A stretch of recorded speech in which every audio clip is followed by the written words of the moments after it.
സാറ്റിസ്ഫാക്ഷന്റെ അല്ല ഈ പറയുന്നത് ട്രാൻസ്ജെൻഡേഴ്സ് ആയതുകൊണ്ട് അവരോട് എന്തും ചെയ്യാം.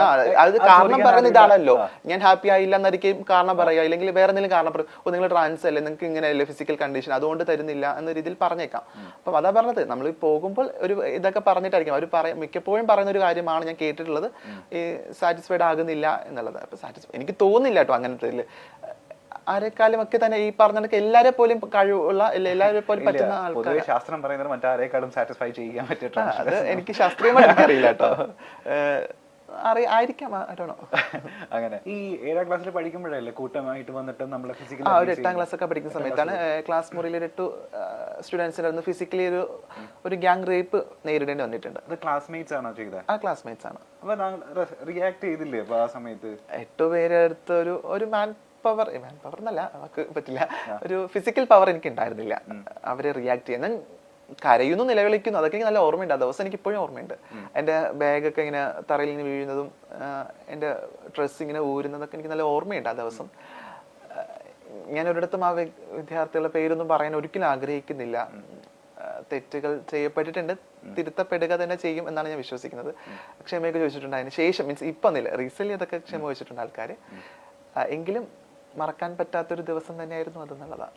ഇപ്പൊ ടീച്ചേഴ്സിന്റെ അടുത്ത് ചെന്ന് ഈ ഞാൻ അതിന് മുൻപ് തന്നെ ടീച്ചേഴ്സിന്റെ അടുത്ത് പല കാര്യങ്ങളും പറഞ്ഞപ്പോൾ എനിക്ക് പോസിറ്റീവ് സാധനം കിട്ടാത്തതുകൊണ്ട് തന്നെ ഞാൻ പറഞ്ഞിട്ടില്ല എന്നുള്ളതാണ്. ഈ ഇൻസിഡന്റിനെ പറ്റി പറഞ്ഞിട്ടില്ല. വീട്ടിലും പറഞ്ഞിട്ടില്ല. ഞാനൊരു 2 ആഴ്ചയോളം ഞാൻ ട്രോമയിലായിരുന്നു. ട്രോമ കാണിക്കാൻ പറ്റില്ലല്ലോ നമുക്ക് ഒരിക്കലും. പറയുന്നത് ഒരു 13-14 വയസ്സിലല്ലേ സംഭവിക്കുന്നത്.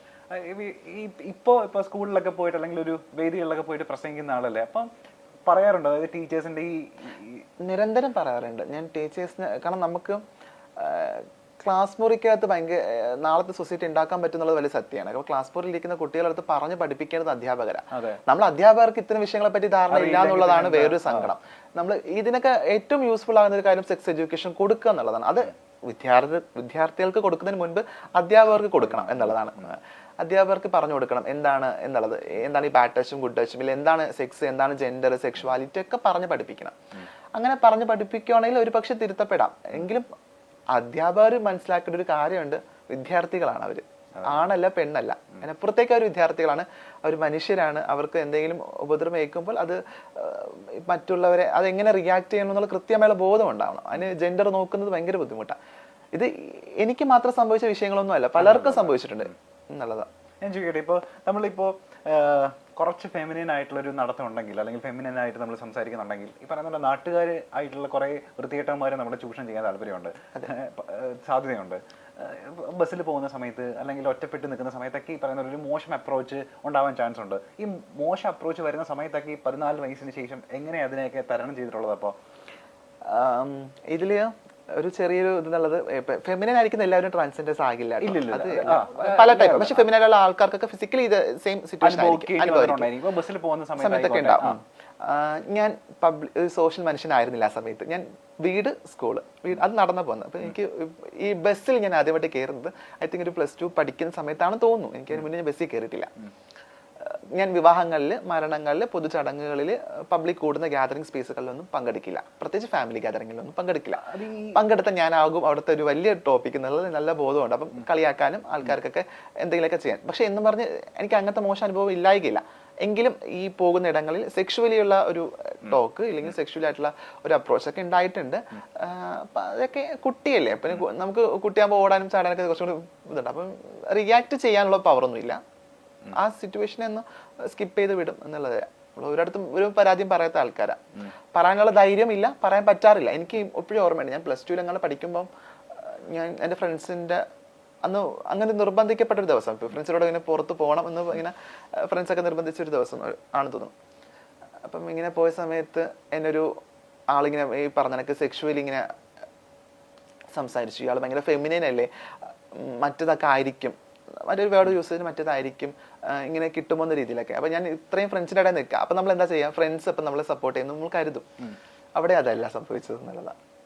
ആ ഫ്രണ്ട്സ് തിരിച്ച് അതെ, അതൊരു ഇങ്ങനെയൊക്കെ ഉണ്ടാകുക എന്നുള്ളത് നമ്മൾ സ്വയം നമ്മൾ ചിന്തിക്കുമ്പോൾ നമുക്ക് ഒട്ടും പറ്റില്ല അങ്ങനത്തെ സിറ്റുവേഷനൊക്കെ എങ്ങനെ ടോളറേറ്റ് ചെയ്യുന്നുള്ളത്. അതൊക്കെ ടോളറേറ്റ് ചെയ്യേണ്ടി വന്നു എന്നുള്ളതാണ്. ഈ നേരവും കടന്നു പോകും എന്നുള്ളതായിരുന്നു. ഈ ട്രാൻസ്ജെൻഡർ ആവാൻ പോയതിന് ശേഷമുള്ള ഒരു ജീവിതം ഉണ്ടല്ലോ, അതായത് ഈ മമ്മിയുടെ കൂടെയാണ് അപ്പൊ താമസിച്ചതൊക്കെ, സർവൈവ് ചെയ്തതൊക്കെ അവിടെ നിന്നിട്ട് തന്നെയാണ്. അപ്പൊ എത്ര കാലം അവരുടെ കൂടെ താമസിച്ചു? ഞാനൊരു 1.5 years അവരുടെ കൂടെ ആയിരുന്നു. എനിക്ക് പിന്നെ ഒരു ലിവിംഗ് ടു ദ റിലേഷൻ ഉണ്ടായിരുന്നു, ഒരു പാർട്ട്ണർ ഉണ്ടായിരുന്നു. ഒരു പാർട്ട്ണറോടൊപ്പം ഒരു 2-2.5 വർഷം ജീവിച്ചു. നിലവിൽ ഐ എം സിംഗിൾ. ഞാൻ ഒറ്റയ്ക്ക് ഇൻഡിപെൻഡന്റ് ആയിട്ട് ജീവിക്കുന്നു. ഇപ്പം എനിക്കൊരു ഫാമിലിയൊക്കെ ഉണ്ട്, ചൂസിങ് ഫാമിലിയൊക്കെ ഉണ്ട്. എനിക്കിപ്പോൾ ഞാനൊരു ഫ്രണ്ട് സർക്കിളിനകത്ത് ജീവിക്കും, ഭയങ്കര കംഫർട്ടബിളാണ്. ഈ ഫ്രണ്ട് സർക്കിളിന്റെ കാര്യം പറയുമ്പോഴേ എപ്പോഴൊക്കെ കണ്ടിട്ടുണ്ട് അപ്പോഴൊക്കെ നമ്മളുടെ കൂടെ ഒരാളുണ്ടായിരിക്കും. ശ്രുതി സിത്താരയായിട്ടപ്പോ ഇത്രയും സൗഹൃദം വരുന്നത്? ഞാനും ശ്രുതി വളരെ, ഞാൻ തുടക്ക സമയത്ത് ഞാൻ പറഞ്ഞ ശ്യാമയുടെ കൂടെ താമസിക്കുന്ന സമയത്ത് തന്നെ ഞാൻ ശ്രുതിയായിട്ട് അപ്പം കാണുന്നുണ്ട്. ഞങ്ങൾ അപ്പം ഒരു കൂട്ടൊന്നുമില്ല, ഞങ്ങൾ രണ്ട് വ്യൂ പോയിന്റ് ഒക്കെ ഉള്ള ആൾക്കാരായിരുന്നു. അപ്പം പിന്നെ പതിയെ ഞങ്ങൾ ഭയങ്കര ഫ്രണ്ട്സായി. ഇപ്പം നല്ല ഫ്രണ്ട്സാണ്. ഇപ്പം ഞങ്ങളൊരു 4 പേര് അടങ്ങുന്ന ഒരു ഗ്യാങ് ഒക്കെയാണ്. ഞാൻ, ശ്രുതി, ദയ, സാദിയ എന്ന് പറയുന്ന. അപ്പം നമ്മൾ ഒരാൾ അറിയുന്ന ആൾക്കാരാണെങ്കിൽ 4 പേരും അവർ അറിയും എന്നുള്ളതാണ്. കാരണം നമ്മൾ എല്ലാ ഇടങ്ങളിലും 4 പേരെയും സംസാരിക്കുന്ന, അല്ലെങ്കിൽ ഇപ്പൊ സ്റ്റാറ്റസ് ഒക്കെ നോക്കിയാൽ ഒരാളെ മാത്രം ഒരുമിച്ചായിരിക്കും, കൂട്ടായിരിക്കും. അങ്ങനെ 2023 ഭയങ്കര കിടിലം വർഷമാവട്ടെ. അതിന് മുൻപായിട്ട് ഞാൻ ഇനി കുറച്ച് ആൾക്കാരുടെ പേര് പറയാൻ പോവാണ്.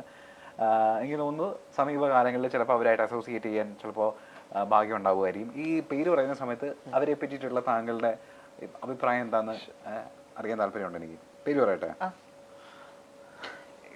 ജേർണലിസം പഠിച്ചുകൊണ്ട് തന്നെ എല്ലാ ദിവസവും ഈ പറഞ്ഞ ന്യൂസൊക്കെ കാണാനും പത്രം വായിക്കാനൊക്കെ സമയം കണ്ടെത്താറുണ്ടല്ലോ? കുഴപ്പമില്ല, ഫോൺ ഭയങ്കര യൂസ് ആണ് അതിലൊക്കെ. ഓക്കെ. ന്യൂസ് വായിക്കുന്ന അല്ലെങ്കിൽ ഫോൺ ഉപയോഗിക്കുന്ന ന്യൂസ് ഹാൻഡിലൊക്കെ ഡെയിലി പറയുന്ന ചുമ്മാ ഒന്ന് കണ്ണോടിക്കുന്ന ആളാണെന്നുണ്ടെങ്കിൽ ഇവരുടെയൊക്കെ പേര് എന്തായാലും അറിഞ്ഞിരിക്കണം. അപ്പോൾ ഇവരെ പറ്റി പറയുന്ന പോലെ അഭിപ്രായം ഒന്ന് പറഞ്ഞാൽ മതി. ഓക്കെ. നമ്മളുടെ കാഴ്ചപ്പാട് ഭയങ്കര കാഴ്ചപ്പാടുള്ള വ്യക്തിയാണെന്നാണല്ലോ എല്ലാവരും പൊതുവെ പറയപ്പെടുന്നത്. ആദ്യത്തെ ആൾ ഈ പറയുന്ന പോലെ അഖിൽ മാരാർ ഈ സമീപകാലത്ത് ഭയങ്കര ചർച്ച നേടിയ ഒരാളാണ്. എന്താ അഖിൽ മാരാറിനെ പറ്റിയിട്ടുള്ള അഭിപ്രായം എന്താ?